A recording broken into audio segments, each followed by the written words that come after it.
Seja muito bem-vindo, seja muito bem-vinda a mais uma edição aqui do Resenha Cast, o seu podcast de Governador Valadares. Aqui você já sabe, todo dia é dia de episódio novo, com uma pessoa diferente de uma área totalmente antagônica do personagem anteriormente entrevistado. E hoje, meus amigos, eu tenho a honra de poder entrevistar e eternizar a história de uma grande mulher em todos os sentidos, seja como mãe, empresária e também, por que não, crossfiteira. Falo dela, a empresária Samira Neder Borges, que me dá a honra da sua presença aqui no Resenha Cast, o podcast eternizador de grandes histórias aqui da nossa cidade. Samira, primeiramente, seja muito bem-vinda. Obrigada, Gustavo. É uma honra do tamanho do mundo poder te receber. Obrigado por ter aceitado o convite. Bom dia, boa tarde, boa noite, depende do horário que vai estar nos acompanhando. Verdade. Seja muito bem-vinda. Obrigada. Para começar nosso bate-papo, é interessante notar, antes de a gente poder entrar em questões ligadas à sua vida, vamos fazer aqui um exercício de recordação do que era o mundo há 15 a 20 anos. No seguinte sentido. Quando eu era pequeno, ali no início dos anos 2000, eu não me recordo de ter lembranças de ouvir falar em alguns veículos de comunicação sobre saúde mental. Era algo assim, eu não me recordo de ver meu pai falando, ou minha mãe, ou vendo algum programa na televisão, ou já na internet, saúde mental. Parece que teve que vir o advento nefasto da pandemia para alertar todos nós sobre a importância do cuidado com a saúde mental. E com isso, infelizmente, claro, vieram, as doenças mentais, doenças da mente, depressão, ansiedade, enfim. Onde eu quero chegar? Muito por conta da pandemia, ou seja, de 2020 para cá, hoje é muito mais comum você ouvir falar sobre depressão, saúde mental, ansiedade. Os psicólogos, os médicos psiquiatras têm ganhado um corpo, uma abrangência a nível mundial muito diferente do que eles tinham outrora. Hoje em dia é muito comum você conhecer psicólogos famosíssimos, médicos psiquiatras, isso aqui em Governador Valadares mesmo, por exemplo. Enfim, hoje é muito comum você debater sobre saúde mental. E vou te dar um exemplo, e você pode puxar pela sua cabeça, que eu tenho certeza que você tem alguma lembrança a respeito disso. Hoje você está numa roda de conversa com amigas, ou amigos, ou familiares. Hoje é comum você ver alguém falando, e aí, como é que você tá? Como é que tá a sua cabeça? Tá tudo bem? Tá tudo tranquilo? Enfim, feito esse pequeno preâmbulo, como é que você tá? Como é que tá a sua cabeça? Como é que foi o ano de 2024? E o que você espera que o ano de 2025 seja para você? Bom, o Gustavo vem te falar que o ano de 2024, para mim, foi um ano superação. Superação no sentido de que eu tive várias coisas fora daquilo que eu esperava, fora do controle da gente, que mentalmente nós temos que administrar situações que nós não esperávamos. Sim. Então, 2024, eu tive a construção da clínica, né? A reforma, a lida com pedreiros, toda aquela parte burocrática também, de vigilância sanitária. Tive a enfermidade do meu pai, tive o falecimento dele, e saber lidar com todas essas questões emocionais. Então, 2024 foi um ano de superação, né? De crescimento também. Um ano que eu me dediquei muito aos estudos, né? Entrei em mais uma pós-graduação na Federal. E aí montei um e-commerce. E, enfim, então foi um ano de superação mesmo nas duas empresas. Você saber administrar ali e o teor da saúde mental. Você também aprender a lidar com perdas. Sim. No caso do meu pai. Então, 2024, eu falo que eu venci o ano de 2024. Uau, muito bom ouvir isso que você acabou de mentalmente falar. Estável. Exatamente, que é muito importante para as nossas vidas. Como é que era a Samira lá na Bahia, nos tempos de colégio Anísio Teixeira? Olha, Samira era uma criança ativa, elétrica. E bagunceira, já entregou. Com essas características. Mas inteligente e esperta. Eu cresci no maior povoado do mundo. Eunápolis era tido como o maior povoado do mundo.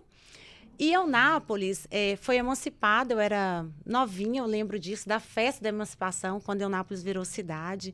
Então, era um interior maravilhoso, legal. Do ladinho de Porto Seguro, onde a gente podia curtir Porto no máximo. Uau, que legal. Muito bom, foi Porto Seguro, e eu tenho muitas recordações felizes lá. Pela liberdade que a gente tinha, claro, de brincar na rua, de ir a pé para a escola, e uma série de fatores que era muito bacana. Eu costumo falar que o tempo de escola, normalmente, é claro que existem exceções, mas ele é o tempo mais gostoso da vida de qualquer ser humano, porque, repetindo, existem exceções. Mas, na maioria das vezes, é o tempo mais gostoso da vida de qualquer ser humano, porque normalmente você não tem ali no tempo de escola as responsabilidades da vida adulta, por exemplo. E no tempo de escola, as únicas obrigações que nós temos, podemos colocar assim, é passar de ano, para você conseguir aquele presente no final do ano da mãe e do pai, ou para poder conseguir fazer aquela viagem. E depois que esse tempo passa, as obrigações aumentam e a responsabilidade ela fica 3 vezes maior para tudo da vida. Feita essa pequena introdução, qual que é a grande lembrança que você tem dos tempos de Anísio Teixeira? Aquele tipo de lembrança de que quando você passa em frente à escola, quando você vai lá na sua cidade natal, vem na sua cabeça na hora. Olha, eu lembro muito do Anísio Teixeira, a criança levada, lembra do espaço físico da escola, das brincadeiras de queimada. Sim. Lembro muito. Lembro também do rapaz que vendia Maria Mole na porta da escola. Que legal, que legal. E eu recordo assim, eu acho gostoso, sabe? Eu sou aquela pessoa que foi alfabetizada com o alfabeto baiano, né? Lemene, peque, recite. Que legal. E depois, assim, o aprendizado daquela escola era uma infância sem muito peso. Eu falo que quem cresceu fora das redes sociais, uma infância, assim, mais leve, sim, cresce sem peso, sem cobrança, sem, olha, fulano desenvolveu mais que o ciclano. Não, era tudo tranquilo, eram crianças aprendendo e brincando. Então, eu falo que foi leve. Eu passo em frente ao Anísio Teixeira, eu tenho na minha memória, assim, que delícia, que lugar que foi agradável, que brincadeiras gostosas. Eu lembro do professor Magela e da professora Lilian, de matemática, legal. E aquilo ali é muito inspirador e gostoso. Você teve que vir aqui para Governador Valadares para poder cursar a farmácia. Foi. Mas, antes da gente poder entrar nesse assunto específico da sua vida, vamos falar de adaptação. Você vivia num mundo, num outro estado, do outro lado do Brasil, e teve que vir para Governador Valadares para poder estudar, conforme eu disse. Mas no aspecto Samira mulher, quais foram as dificuldades ou os desafios, ou qual foi o grande impacto na sua vida naquele momento, ter que sair da sua cidade natal, lá na Bahia, para poder parar aqui em Governador Valadares? Nesse ponto da sua vida, o que você lembra, o que você tem de recordação, de adversidade, de superação, de dificuldade ou facilidade? Eu sou uma pessoa que eu sempre quis provar que eu consigo. Então, quando eu me determino a algo, eu falo, eu me determinei a fazer aquilo, vai dar certo. Não tem possibilidade de dar errado, porque eu coloco que vai dar certo. Eu saí da Bahia, eu falo que é no Oxi e vim parar no Uai. Saí do Oxi, Oxente, e vim parar no Uai.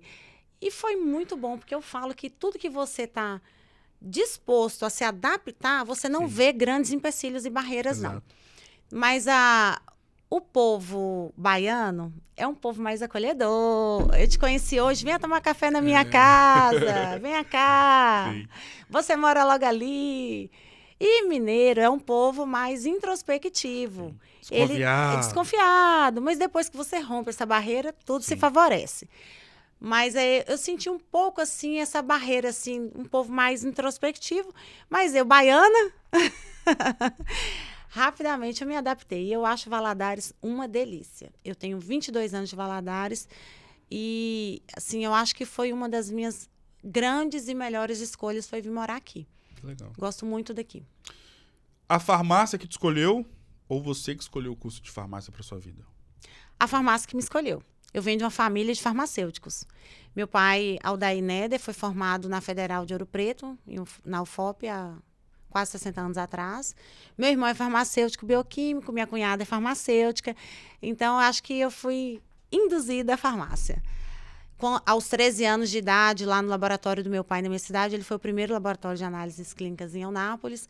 Aos 13, ele ensinou a gente a tirar sangue. Então, como o SUS era muito grande naquela época, um único laboratório, se a gente quisesse passear em Porto Seguro, tinha que trabalhar. E aí ele ensinou mesmo, assim. Eu brinco que muita gente fala, você tem a mão levinha. Eu falei, gente, eu tenho tantos anos de estrada de mão, de seringa, de agulha. Sim. E ele ensinou a gente a tirar o sangue, tá todo envolvido naquele ambiente mesmo.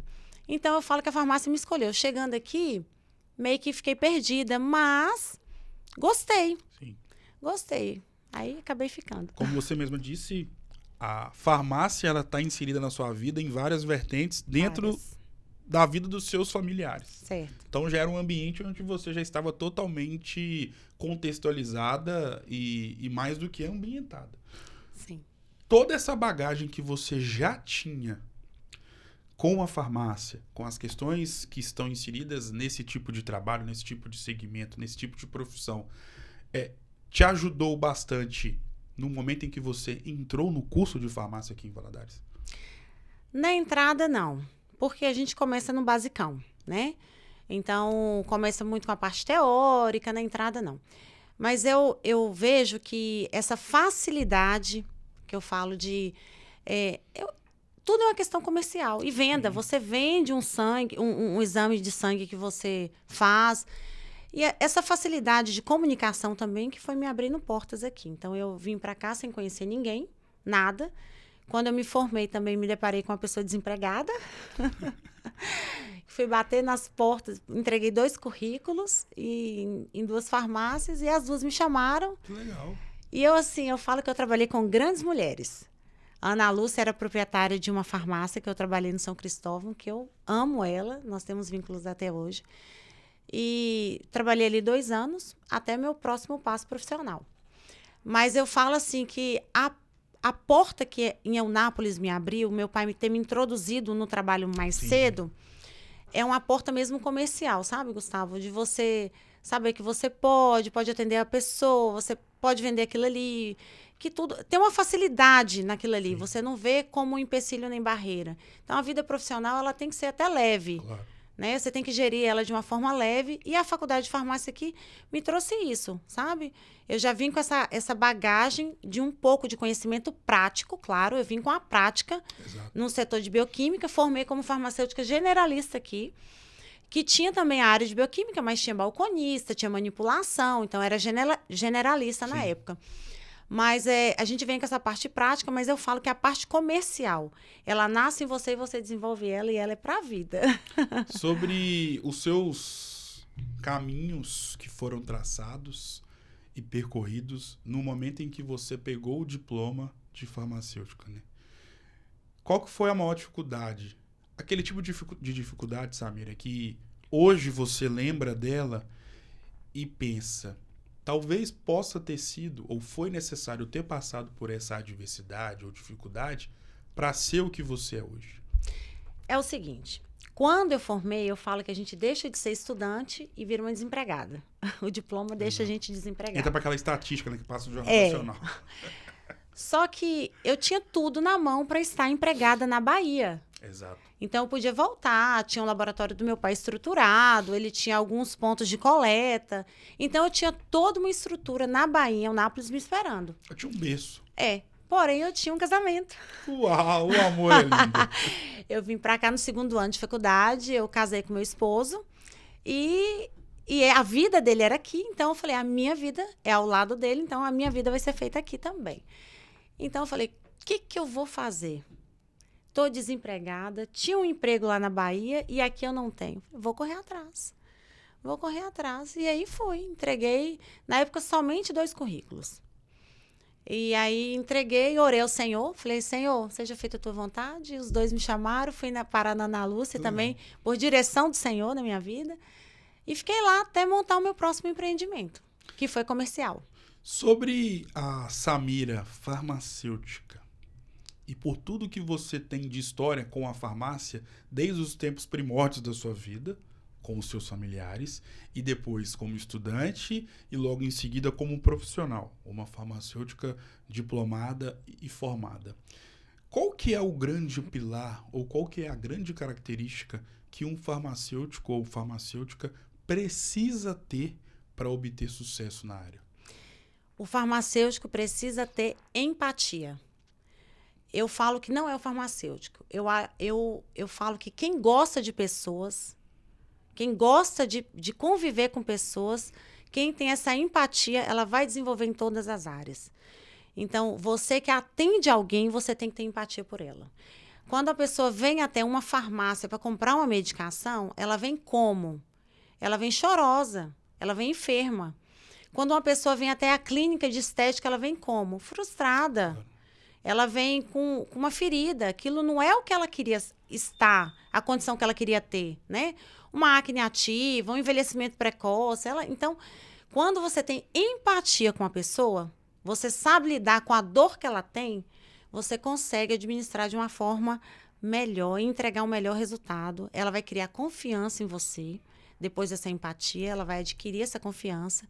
E ali você vai estabelecer protocolos e um relacionamento ali entre cliente e profissional. Mas eu falo que farmácia, a pessoa tem que ter empatia pelo sofrimento do outro. Sobre empatia. E quando você falou a palavra empatia, perdão, automaticamente me veio na cabeça a palavra histórias. No seguinte sentido, todo farmacêutico, ele é uma história. Só que é uma profissão tão maravilhosa e tão edificante que, através do seu trabalho como farmacêutica, você consegue transformar, mudar ou até mesmo salvar outras histórias. Ou seja, salvar, transformar ou mudar outras vidas. Em todo esse período como farmacêutica, qual que é o grande relato? Qual que é aquele tipo de história que você vai carregar para sempre consigo de alguém ou uma família que teve a sua vida transformada ou mudada através do seu trabalho como farmacêutica? Então, eu tenho para mim, assim, vou falar atualmente, né, no setor da farmácia estética. Quando a gente se depara, cada paciente, cada pessoa é um mundo, é uma vida. Sim. E ela começa a te contar os relatos dela, enfim. E teve um caso que eu cheguei até a chorar de tanto que eu senti a dor da pessoa. No sentido que ela havia feito um outro procedimento estético que havia paralisado a face dela. E ela estava nos meses próximos ao casamento. Nossa. E nada fazia voltar. Sim. Aquilo ali. E aí ela foi me relatando. E ela chegou assim, muito acanhada, insegura, com medo. Já tinha sido resolvido o problema dela, mas eu falo, é a empatia, né? Exato. E a confiança. Sim. E o amor pelo que você faz. A dedicação. E eu fui conversando com ela. E ali ela foi perdendo medo, fez um procedimento, depois fez outro procedimento. Legal. E ali, assim, eu vi aquela... Eu vejo que a oportunidade que a gente tem de quando temos pessoas próximas a gente, da gente transmitir o que é bom, sabe? Então, assim, aquela pessoa tá ali, você consegue fazer algo de bom por ela, faça. Você consegue transformar ela para algo melhor ainda? Faça. Faça. Faça por você, faça por ela, faça pelo Senhor, faça por Deus. Faça. Então, eu falo que isso tudo é um mundo que as pessoas estão afastadas de pessoas. Sim. Eu falo, gente, você pega o telefone hoje, você liga no fixo, a pessoa não te atende. Você liga no WhatsApp, a pessoa não te atende. Ela quer que você mande escrito ou áudio. Então, nós estamos chegando numa etapa que as pessoas estão se afastando das outras. Não, eu quero me aproximar. Eu vejo a empatia e o amor pelo que eu faço assim. Se eu consigo fazer um pouquinho melhor hoje, por você, eu vou fazer. Hoje, em pleno 2025, dia 9 de janeiro de 2025, quinta-feira, estamos inseridos na era dos procedimentos estéticos. Sim. Por quê? Olha, por quê? Nós temos hoje em dia todo mundo aqui, ó, numa tela, né? Então, eu acho que um dos principais motivos é isso. Hoje você tem que divulgar a sua profissão e você está na tela, no celular, no Stories, no YouTube. Então, para você estar numa tela e se mostrar para alguém, você tem que estar bem consigo, né? Você tem que estar satisfeito, você tem que estar com a liberdade de fazer suas expressões. Você tem que estar confiante. E muitas vezes, alguma coisa que você não agrada em você limita a sua confiança. Sim. Né? O limitar a sua confiança te impede, às vezes, de ser bem articulado, de falar bem, te frustra, te paralisa. Então, quando a pessoa faz algum procedimento estético, eu falo que é libertador daquilo que é a dor dela. Né? Então, ela vai melhorar uma ruga, um vinco, ela vai melhorar a flacidez de pele dela, ela vai ficar mais autoconfiante, por que não? Né? Então, os procedimentos estéticos têm aumentado muito por isso também. Tem a questão de comparação, claro, né? Nossa, eu tô comparada com uma pessoa da minha idade, né? 40 a mais. Poxa, a pessoa tá tão bem, eu podia estar bem também. Mas também é fruto de escolhas, né, gente? Frutos de escolhas, não só procedimentos estéticos, mas você atribui também uma boa atividade física, uma alimentação, uma vida com menos estresse. Então, você tem um atributo de escolhas que você fez que vai te levar a ter uma aparência mais autoconfiante, né? E esse autocuidado é necessário hoje em dia para que a pessoa mesma ela tenha essa liberdade de expressão. Eu vejo assim. Claro que nós vemos também muitos exageros por aí. Com certeza, que é a questão da naturalidade ou não. Mas ainda no tópico da era dos procedimentos estéticos. Nós estamos vendo de forma tão forte e marcante esse fenômeno ou esse movimento que a farmacêutica Samira resolveu abrir uma empresa voltada para esse tipo de processo, para esse tipo de trabalho. Por quê? Então, primeiro porque eu amo me autocuidar. E eu acho que quem ama pessoas também quer cuidar de pessoas. E embelezamento gera embelezamento. Claro. E aí eu parti para esse ramo por conta disso mesmo. Comecei a fazer cursos, pós-graduação e cursos e cuidar, ter esse autocuidado comigo, fazer procedimentos em mim. Aí uma amiga viu, aí eu comecei a atender a amiga, já trabalhando na minha outra empresa, né? E foi. E aí eu montei uma sala, o fluxo aumentou. Então, eu falo assim que gerei confiança. Né? As pessoas geraram confiança no trabalho que elas viram que eu realizava. E o gerar confiança é isso. A pessoa começa a fazer um procedimento estético hoje, um amanhã.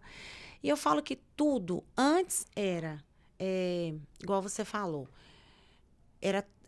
a gente está saindo de uma era de transformação. Porque o que impactou negativamente a estética foram ver pessoas transformadas. Você olhava, a pessoa era depois era outra. Então, nós estamos saindo dessa era de transformação para uma era de bioregeneradores. Nós estamos indo para uma era de você gerenciar o seu envelhecimento. Então, é um autocuidado com você. Claro. Do mesmo jeito que você bebe 3 a 4 litros de água por dia. Então, você está gerenciando esse envelhecimento seu. E esse gerenciar não é você prevenir. Ninguém combate o envelhecimento. Envelhecimento acontece todo minuto, segundo, todo momento.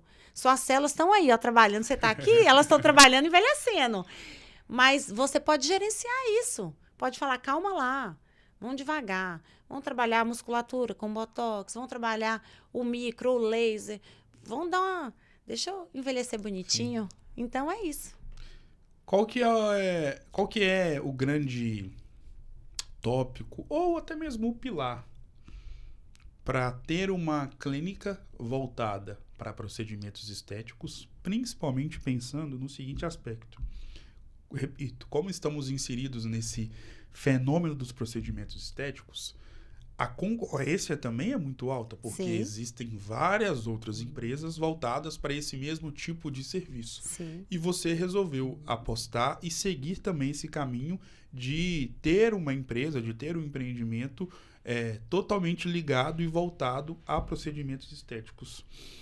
É claro que ainda é uma jovem história da sua vida voltada como empresária da beleza, podemos dizer assim.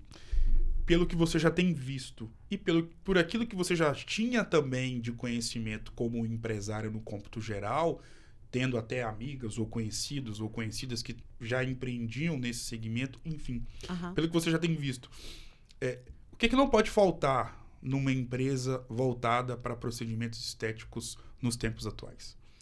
Então, eu penso que não pode faltar numa empresa para procedimentos estéticos atualização. Gente, tem que estudar. Então, você tem que se atualizar a todo momento, a todo instante. Sim. Então, os artigos... É tudo muito novo.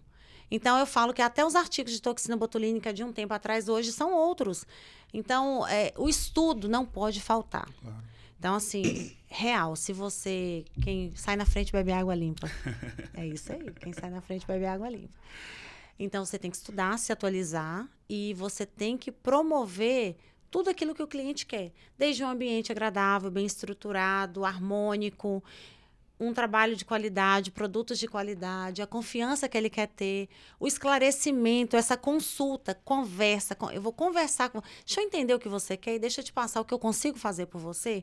O alinhamento de ideias, ideais, de pensamentos. E eu falo assim, olha, tem uma gama de profissionais que pode trabalhar no que eu atuo, né? Que são biomédicos, farmacêuticos, enfermeiros, médicos, tem uma gama de profissionais. Mas nós temos uma população enorme. E antes, a estética era voltada para mulheres. Hoje, a estética é voltada para todos. Então, assim, os homens, agora, eles estão adorando se cuidar.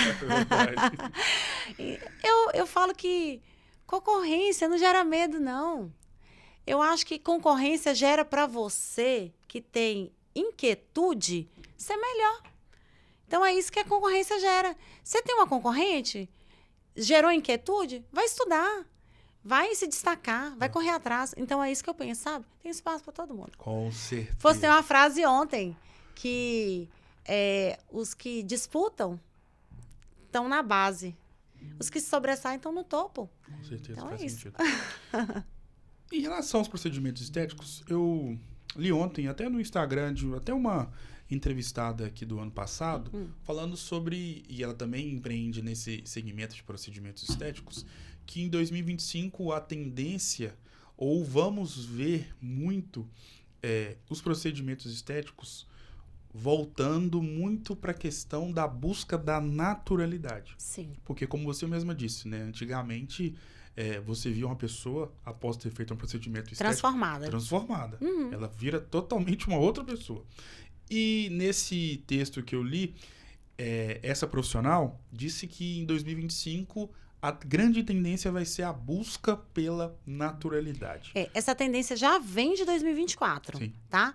Eu acredito que em 2025 ela vai deslanchar. O que é isso? É você pegar a sua beleza, que é única. Eu olho para o Luiz Gustavo hoje e olho, sua beleza é única, exclusiva, é só sua. O que eu posso melhorar? Que não vai tirar o seu contorno facial, não vai trazer modificação e vai melhorar você. Além disso, vem a estética regenerativa, que são os bioregeneradores, os biomodeladores, que está em alta. Então, é a gente trabalhar lá dentro da célula. A célula ela vai produzir o máximo aquilo que ela vai respirar melhor, liberar mais o lixo.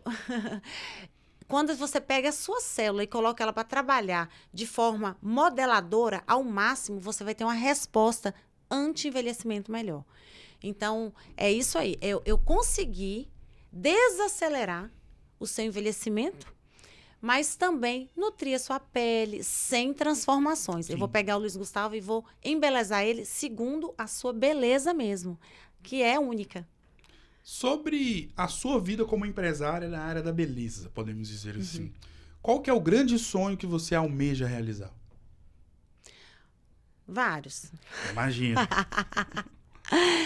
Vários. Quero ter um feed assim, transformando 10 milhões de mulheres. Uau, vai conseguir, com certeza. Mas, voltando aqui... Isso vai acontecer, pode acontecer. Voltando aqui, eu tenho claro que todo crescimento profissional, a gente tem as metas médio, longo e né, curto prazo, médio e longo prazo. E a gente tem, sim, pretensão de ter outras clínicas, né? Eu tenho a minha sócia, a Dani, que, assim, nós somos, assim, eu falo que irmãs de vida, de tão maravilhosa que ela é. Eu falo assim, gente, olha, sociedade, quando ela é assertiva, ela tá no plano do Senhor dar certo. Eu já tive várias sociedades que deram super certo e é isso aí. E assim, eu penso em ter outras clínicas mesmo. Sobre a vida da Samira, algo que eu acho muito interessante na sua história é o simples fato, e não é simples num tom pejorativo, de parecer pequeno ou pouco, não é isso. Mas é a grandeza de saber que você já foi dona de padaria. Já. Tem uma empresa pra lá de consagrada no ramo de construção civil. É. E hoje você também é empresária na área da beleza. O que a gente pode concluir disso? E aí você vai me corrigir se eu estiver errado e fique à vontade. A Samira nasceu para empreender? Nasceu. A Samira nasceu para ser desafiada. Eu adoro um desafio. E o empreendedorismo, o comércio está no meu sangue. Eu tiro pelo meu marido. Eu acho que eu aprendi a amar vender com ele.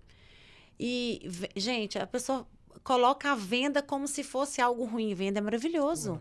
Você tem que vender o seu trabalho, você tem que vender aquilo que você vende de objeto. Então, assim, empreendedorismo é você empreender em diversas áreas e conseguir estabilizar essas empresas. E é assim que eu gosto, sabe? É isso que tá em mim, eu acho legal e eu acho que por que não, né? Por que nós vamos nos limitar? Quando eu fui montar a clínica, eu fiquei pensando assim, e a minha outra empresa? Eu falei, mas por que não? Quantas pessoas, elas têm 2, 3, 4 empresas? Demais. Então, assim, por que não? Você tem que saber administrar o seu tempo, gerir ele, gerenciar ele de uma forma, porque Samira também é mãe, Samira é fitness, Samira é empresária, esposa. Então, Samira tem as funções também dela. Então, Samira tem uma série de coisas que tem que ser gerenciado. E tá tudo bem, desde que seja leve. Então, eu penso em outros empreendedorismos também, nós não vamos parar por aí. Uau! Quem sabe um outro box CrossFit em Valadares? Ah, pois é. Quem sabe? Em relação justamente a essa vertente muito imponente na sua vida, que é o empreendedorismo. E quem é que nunca ouviu a frase de que empreender no Brasil é muito difícil? Por vários fatores, por várias questões. E até mesmo pelo fato de você ter essa grandeza de empreender em segmentos totalmente antagônicos, qual que é o grande desafio de ser uma empreendedora no Brasil? Olha, empreender é visar. Você tem que pegar a sua empresa e começar a visar o que você espera dela, aonde você quer chegar com ela, né? Qual o tempo de duração que você quer nela. Não significa que ela vai ser para sempre, né? Empreender hoje, você pode empreender uma coisa, amanhã outra, enfim. Sim. Mas empreender aqui no Brasil, né? Não que seja difícil. É claro que é mais... Você tem mais cobranças fiscais, mais impostos, né? Não tem jeito, gente. Pela Bela Via, a gente teve uma série de coisas, né? Para alinhar. Mas é isso. Empreender, você querer empreender. Claro. Eu quero fazer dar certo. Então vai dar certo. Corre atrás. Olha todos os parâmetros daquilo que você quer empreender e vai correndo atrás daquilo. Então, empreender é você descobrir uma brecha no mercado que falta, né? Entrar nela ali, fazer o diferencial nela ali, ter o tempo, porque tudo precisa de um tempo para funcionar as coisas, né? Então, você tem que ter um tempo para elas funcionarem. E é isso. E você pensar que ela vai dar certo. E correr atrás para isso. Trabalhar com números positivos. Construção civil é talvez um dos tópicos mais importantes para o desenvolvimento de uma cidade, de um estado e principalmente para um país. Eu tenho, curiosamente, meus 2 melhores amigos, eles são engenheiros civis. Uhum. E eu lembro que um desses amigos, curiosamente, eles também têm o mesmo nome, Igor. Uhum. São charás. E um desses Igors me disse uma vez, e eu totalmente leigo desse tipo de segmento, uma vez ele me disse, isso nunca saiu da minha cabeça. Ele falou, toda vez que você está numa cidade, você está aqui em Valadares, cidade que você mora, nasceu, foi criado, você mora, você vê muita obra sendo feita, muita construção de apartamento, de casa, de empreendimento, de, às vezes, um prédio comercial, enfim. Quando você vê muita obra, é sinal que a economia do país está andando e é sinal que a construção civil está indo de vento em popa. Porque nós estamos aqui no estúdio agora, está tendo uma obra aqui do lado, no estacionamento do lado. Enfim, feita essa pequena introdução, você com toda a bagagem que você possui como empreendedora em uma empresa que é totalmente voltada para a construção civil. Como é que você avalia o momento vivido pela construção civil? A pandemia ajudou a alavancar ainda mais esse segmento que já era tão forte? Então, a nível Brasil, você vai crescer um país, uma cidade, um estado, quando ela tem uma construção civil, né? Eu falo que a máquina é o que vai mover aquilo ali, movimentar. Valadares é atípico, porque quem vai embora para os Estados Unidos, nós temos 20% da população lá, ela manda dinheiro para cá, ela quer construir aqui. Sim, verdade. Né? Eu quero fazer meu pezinho de meia aqui. Mas eu vejo assim, a construção civil, ela é aquilo que alavanca o crescimento de uma cidade, óbvio, né? Mas a pandemia, ela trouxe um movimento muito grande na construção civil, né? Quem estava estocado vendeu demais. Sim. Glória a Deus. Amém. Você sabe muito bem disso, né? Quem não estava estocado teve que remar, porque que trabalhava com venda casada. Mas, enfim, hoje ela está um pouco engessada. Hoje você está vendo uma obra aqui, mas são pontuais. O ano de 2025 não está sendo... Não querendo não ser otimista. Sim. Mas a perspectiva... A perspectiva do ano de 2025 é um ano mais engessado, né? Devido a diversos fatores governamentais e tal. Então, vai ser um ano que vai dar uma engessadinha mesmo. Porque quem tem está querendo aguardar para ver como vai ficar o ano. E não está querendo investir muito em construção. Então, a gente já sente ali pelo dezembro e pelo janeiro, sim, que vai ser um ano mais retido. Mas tomara que isso mude. Com certeza. Nós estamos em Valadares, o dólar alto, então ainda continua vindo muito dinheiro para cá. Exatamente. Samira, em relação a a sua vida como empreendedora e como empresária, me chama muita atenção, além do fato de você ser uma apaixonada pelo empreendedorismo, o fato, obviamente, de você empreender em áreas totalmente antagônicas, diferentes. E se tem uma situação importantíssima para a vida de qualquer empreendedor, desde aquele que tem uma lojinha numa esquina dentro de um bairro periférico, até para você, por exemplo, que tem empresas, várias empresas em segmentos antagônicos, é a vida financeira de um empreendimento. E eu fico pensando, poxa, se você já teve padaria, hoje se você tem uma loja voltada para o ramo da construção civil, voltado também para a questão da estética, enfim.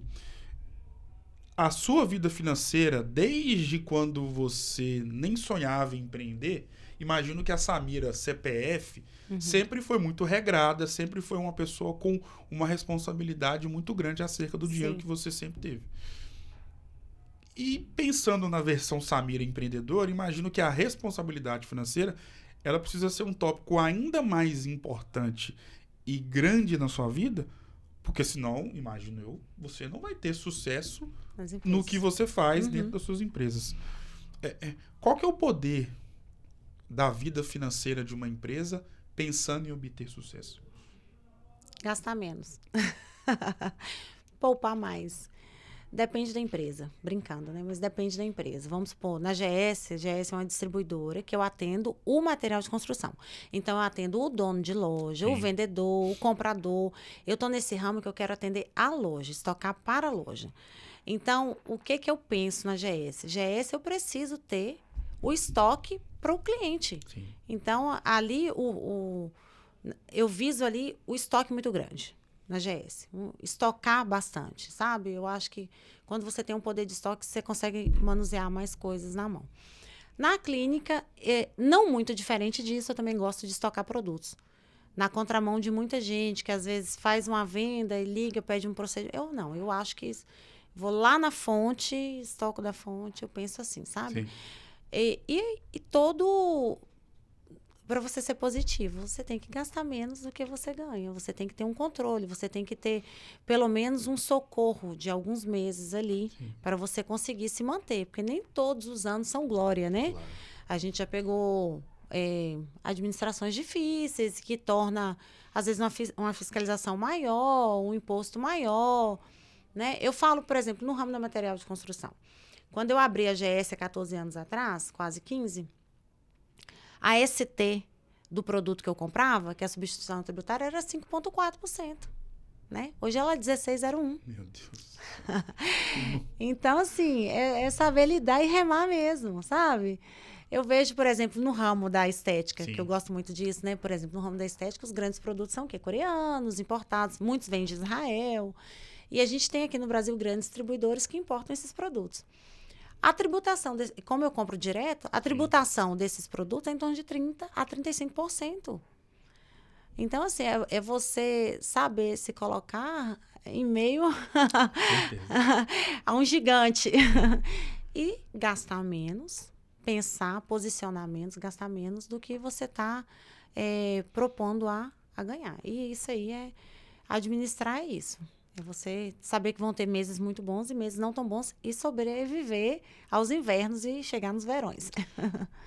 E, Samira, em relação aos capítulos, por exemplo, nas suas duas versões, Samira profissional e Samira mãe, esposa e filha, em todas essas duas versões, você tem capítulos positivos com histórias maravilhosas e capítulos negativos com histórias não tão bonitas assim. Só que eu acho que os capítulos da nossa vida pessoal, eles são ainda mais importantes pelo fato de que, normalmente, esses capítulos, eles são em formato de pessoas, únicas, marcantes e inesquecíveis. No livro da Samira, você tem um acontecimento que marcou a sua vida para sempre e que vai ser algo que você terá que conviver até o seu último dia aqui na Terra. Como você mesmo disse durante o nosso bate-papo. Em 2024, você perdeu a sua maior referência masculina Sim. que um ser humano possa ter aqui na Terra. Qual foi o poder dessa perda? E qual foi o poder da vida dessa pessoa na vida da Samira? Olha, essa perda, essa pessoa é meu pai. Meu pai foi uma pessoa notória assim, na cidade. Muitos conheciam ele mesmo, ele era muito conhecido, muito solícito a todos sempre. Então, assim, ele me deixou, para mim e para o meu irmão, um legado muito grande, sabe? De autorresponsabilidade mesmo, de autoconhecimento. Meu pai foi uma pessoa impactante, que honrou muitos filhos, né? A criação dos filhos, a educação dos filhos. E na cidade ele é uma pessoa que foi bem referenciada mesmo, meu pai. A perda dele foi algo em uma transição dolorida, porque entrou em estágio de sofrimento ele, mas ao mesmo tempo ele deixou uma leveza muito grande para mim e para o meu irmão, só somos nós dois, daquilo que pode ser feito e daquilo que não pode ser feito, porque até nos erros dele nós aprendemos. Meu pai deixou um legado de muita honestidade, né? Comprometimento profissional. Eu lembro do meu pai, criança, trabalhando 15 horas por dia, 14 horas por dia. Então, não tinha limite para o trabalho, do comprometimento dele.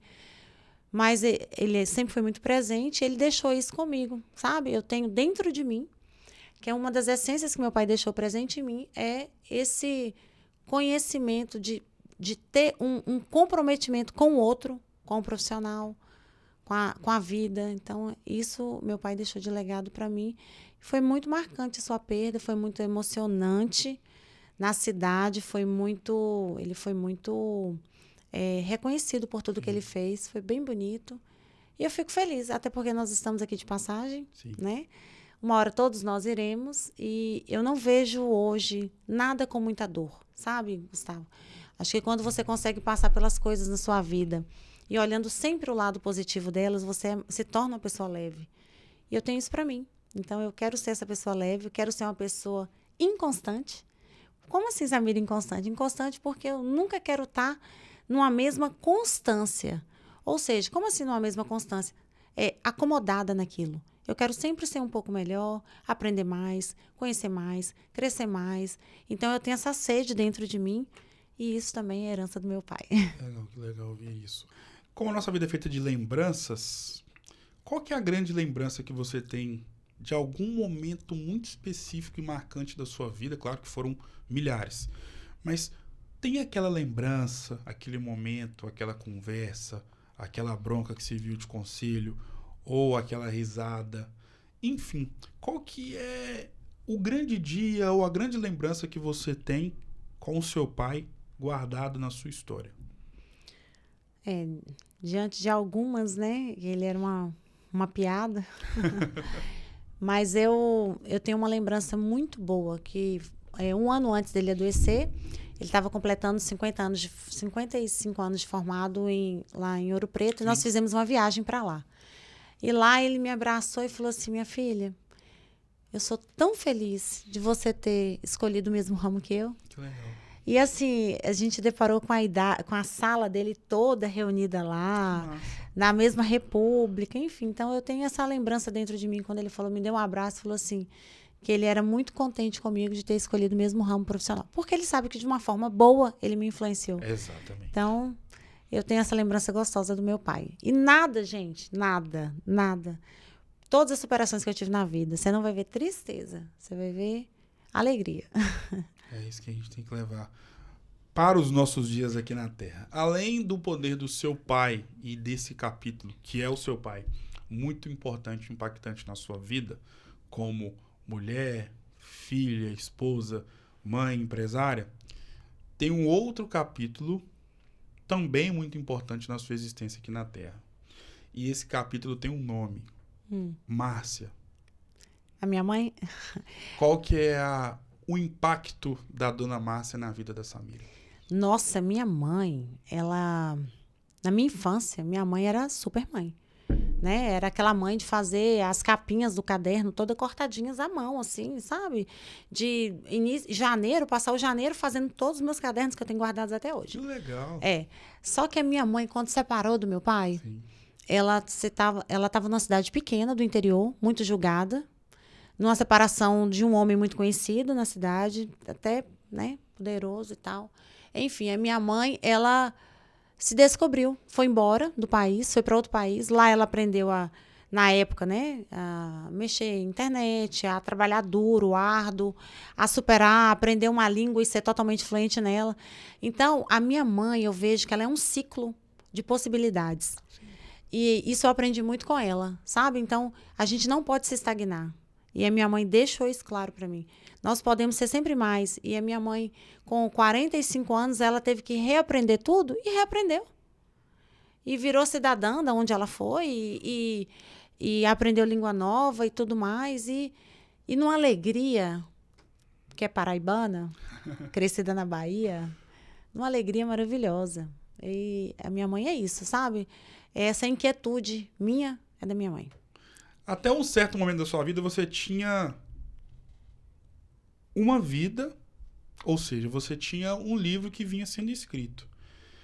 Mas aí, depois de algum tempo, vieram outros 2 capítulos muito especiais e que também mudaram toda a sua história aqui neste plano. Uhum. E esses 2 capítulos têm 2 nomes. Sara e Samuel. Sim. Qual o poder do nascimento deles? E qual foi a mudança na vida da Samira? A Sara é realmente a minha princesa. Sara é minha princesa. Ela não veio de forma planejada, mas ela foi planejada e escrita por Deus. E a Sara me trouxe uma motivação empresarial de crescimento que ela nunca imaginou naquilo, né? Ela não conseguia imaginar aquilo, porque ela me trouxe uma força muito grande. Então, a gente quer vencer pelo filho, quer crescer pelo filho, quer estar ali pelo filho. A Sara é isso. A Sara é linda, maravilhosa, delicada, artística. E veio o Samuel, que é minha bênçãozinha, depois de 10 anos. Nossa, levado. Inteligente ao extremo. E é isso. Sara, ela veio como um presente. Sim. Por isso que Sara significa princesa. Ela veio como um presente mesmo de Deus para mim. E Samuel, ele veio na busca de um choro mesmo. Não consegui engravidar na época, por algum tempo, alguns anos. E como Ana, chorei, pedi a Deus, orei muito. E veio Samuel, então não poderia ser diferente Samuel na minha vida. Qual que é a grande característica que a Samira tem como mãe? Como mãe, guerreira. Vou falar para você, não mexe com filho meu, não. Pelo amor, desço do salto, rodo a baiana. Não, filho meu, não. Nossa, primeiro eu vou entender. Ele tá certo? Acabou. Ih, aí roda a baiana. Errado, também você vai defender. Não, aí eu vou defender, chegando em casa, roda a baiana com ele. Você se resolve com ele. Mas é aquela mãe mesmo, assim, participativa, guerreirona. Sim. Eu acho que é, assim, galinha com os ovinhos, assim, é eu com meus filhos. Sim. Como a nossa vida também é feita de páginas, temos páginas positivas e negativas. Sim. Imagino eu, até pelo fato, né, de também, infelizmente, ter passado pela mesma situação que você, que as páginas, ou a página mais triste da sua vida, foi o dia que você enterrou seu pai. Foi. Em contrapartida, quais foram ou qual foi a página mais bonita da vida da Samira? Olha, a minha página mais bonita foi quando eu, em total ignorância, cresci na Bahia e não tinha conhecimento nenhum. Quando eu vim para Valadares, recebi um convite. E a página mais bonita da minha vida foi quando eu aceitei o Senhor Jesus como Senhor e Salvador da minha vida. Não tinha experiência nenhuma, mal ouvia falar de Deus, mal tinha conhecimento. E essa foi a página mais bonita. Quando eu me entreguei, que eu batizei há 19 anos atrás, foi a página mais bonita da minha vida. Com certeza foi meu batismo. Que legal ouvir isso. Agora eu vou falar o jogo das palavras. Bom. O que consiste? Eu vou falar palavras ou nomes e você vai defini-los ou defini-las com uma palavra. Certo. Podemos ir? Podemos. Vida. Determinação. Nordeste. Delícia. Deus. Tudo. Família. Base. Paz. Espelho. Univale. Fundamento. Sara. Princesa. Samuel. Fruto de oração. Gustavo. Companheiro. Samira. Coragem. Agora é o jogo do subestimado e do superestimado. Certo. O superestimado, normalmente, a gente não usa essa palavra no nosso dia a dia. Nós trocamos ela por uma frase. Não é isso tudo. Quem é que nunca usou essa frase para determinar e para definir, melhor dizendo, uma comida, uma bebida, um lugar, um restaurante, um bar, uma pessoa? E o subestimado é justamente aquilo que é ao contrário, que é o contrário de superestimado. É aquilo que você gosta muito, só que você vê que muita gente não dá a mínima. E você para e pensa, gente, como é que não pode gostar disso? Verdade. Podemos ir? Podemos. Eu vou responder? Samira Néder Borges. Rica, poderosa, fina, elegante. Me fale uma comida superestimada na sua visão. Aquela que você pode até já ter comido, mas você não paga nunca mais o valor que você falou, porque pra você não é isso tudo. Uma comida que não é isso tudo? Não entrega tudo? Difícil, tá? Porque eu amo comer. Oh, Deus. Mas alguma viagem sua chique, você já deve ter comido alguma coisa que você fala, nossa, é isso? Não vou pagar nunca mais pra comer isso. Pato. Já comeu e não gostou? É, não é isso tudo. Quando você comeu, você tinha expectativa tinha. boa. Carne quando você de provou, pato, nossa. Né? Não é tudo quando isso. você provou, você fala, não é tudo carninha isso. dura. Não. Me fale uma bebida, pode ser alcoólica ou não. Bebida. Superestimada na sua visão. Você não bebe de jeito nenhum, já bebeu e fala, nossa. Refrigerantes. Olha, saudável. 20 anos. Uau! Isso aí. 20 anos. Exemplo de saúde. Me fale uma banda, cantor ou cantora, independentemente do gênero musical, superestimada ou superestimada. Você não escuta de jeito nenhum. De jeito nenhum? Funk. Qualquer funk. O que as pessoas superestimam demais na vida, na sua visão? Que elas não esperam da vida? Dão muito valor para algo que, na sua visão, não é o mais importante. Ah, tá. Se a gente falar dinheiro, a gente está sendo hipócrita. Dinheiro é muito importante. Hoje em dia é muito importante. Mas o que as pessoas, elas, às vezes, elas dão muito valor. E que eu não vejo muito valor em relação a isso status. Entendi. Me fale uma bebida subestimada pelas pessoas. Que você vê que as pessoas não valorizam e, pelo menos, você valoriza bastante para sua vida. Ô, Gustavo, bebida... Pode ser alcoólico ou não? Não, mas é que eu bebo por causa...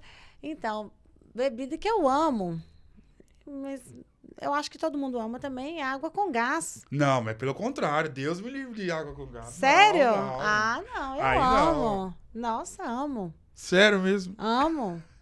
Amo água com gás. Ai, meu Deus. Me fale uma comida subestimada. Nossa, então vamos lá. Chama cabeça de robalo. O que é cabeça de robalo? É uma muqueca feita com o casco do caranguejo. Sim.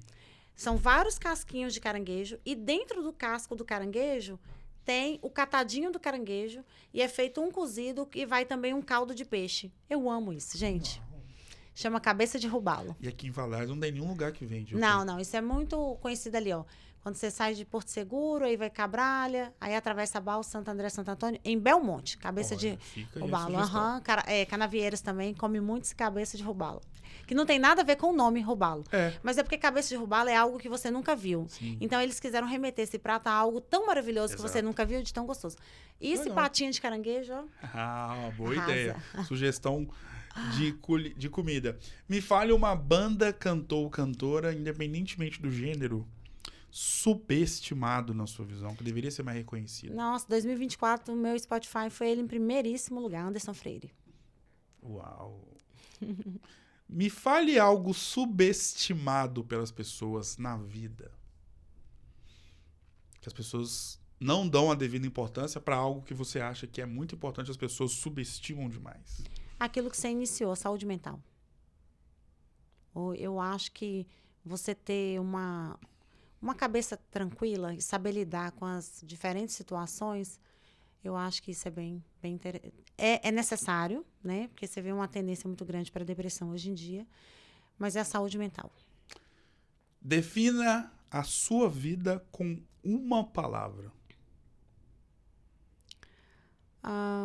Superação. Defina a sua história de vida com uma frase. Minha história de vida? Com uma frase. Uhum. Meu Deus, ele me parou agora, que eu não paro de responder. Minha história de vida com uma frase é: eu fui, eu fiz, eu venci. Uau! Defina essa conversa com uma palavra. Com uma palavra? Gostosa. Uau, espero que tenha gostado. Gostei. Como eu sempre falo para todos, é uma experiência de poder eternizar a história de grandes pessoas, de grandes mentes como é a sua, por toda a sua história que você tem, não só no universo do empreendedorismo, mas também como mãe, como filha, esposa. E foi uma honra poder eternizar todo o seu maravilhoso enredo de vida. Muitíssimo obrigado. Eu que agradeço. Fico muito feliz com o seu convite. Tamo junto. Sucesso. Obrigada. Se é que é possível. Mais sucesso que você já sempre, tem, claro. já teve na vida. Não, claro, não, tô brincando, não. com certeza. E as portas estão abertas para você poder voltar mais vezes. Muito obrigado. Eu que agradeço. Obrigada. Tamo junto. Samira, o Resenha Cast de hoje para lá de especial vai ficando por aqui. Um grande abraço e eu volto em uma próxima oportunidade. Lembrando que todo dia é dia de episódio novo com uma pessoa diferente de uma área totalmente antagônica do personagem anteriormente entrevistado. Um grande abraço e até a próxima.